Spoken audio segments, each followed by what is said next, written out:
Exodus 38. The altar of burnt offering. They built the altar of burnt offering of acacia wood, 3 cubits high. It was square, 5 cubits long and 5 cubits wide.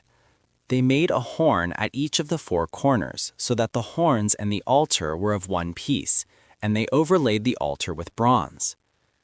They made all its utensils of bronze, its pots, shovels, sprinkling bowls, meat forks, and fire pans. They made a grating for the altar, a bronze network, to be under its ledge halfway up the altar.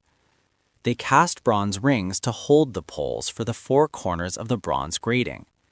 They made the poles of acacia wood and overlaid them with bronze. They inserted the poles into the rings so they would be on the sides of the altar for carrying it. They made it hollow out of boards. The basin for washing.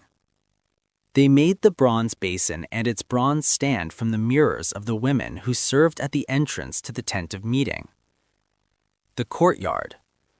Next they made the courtyard. The south side was 100 cubits long and had curtains of finely twisted linen, with 20 posts and 20 bronze bases, and with silver hooks and bands on the posts.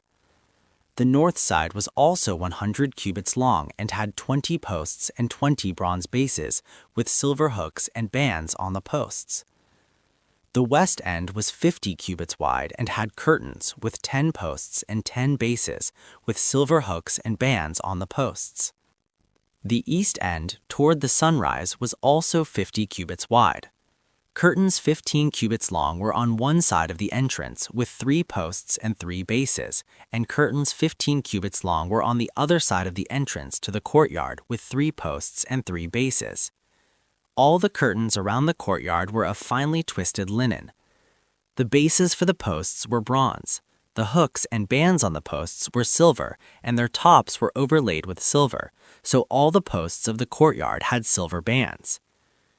The curtain for the entrance to the courtyard was made of blue, purple, and scarlet yarn and finely twisted linen, the work of an embroiderer. It was 20 cubits long and, like the curtains of the courtyard, 5 cubits high, with 4 posts and 4 bronze bases. Their hooks and bands were silver, and their tops were overlaid with silver. All the tent pegs of the tabernacle and of the surrounding courtyard were bronze. The materials used. These are the amounts of the materials used for the tabernacle of the covenant law, which were recorded at Moses' command by the Levites under the direction of Ithamar son of Aaron the priest. Bezalel son of Uri, the son of Hur of the tribe of Judah, made everything the Lord commanded Moses. With him was Aholiab son of Ahisamach of the tribe of Dan, an engraver and designer and an embroiderer in blue, purple, and scarlet yarn and fine linen. The total amount of the gold from the wave offering used for all the work on the sanctuary was 29 talents and 730 shekels, according to the sanctuary shekel. The silver obtained from those of the community who were counted in the census was 100 talents and 1,775 shekels, according to the sanctuary shekel. 1 bekah per person, that is, half a shekel, according to the sanctuary shekel, from everyone who crossed over to those counted, 20 years old or more, a total of 603,550 men. The 100 talents of silver were used to cast the bases for the sanctuary and for the curtain, 100 bases from the 100 talents, 1 talent for each base. They used the 1,775 shekels to make the hooks for the posts, to overlay the tops of the posts, and to make their bands. The bronze from the wave offering was 70 talents and 2,400 shekels.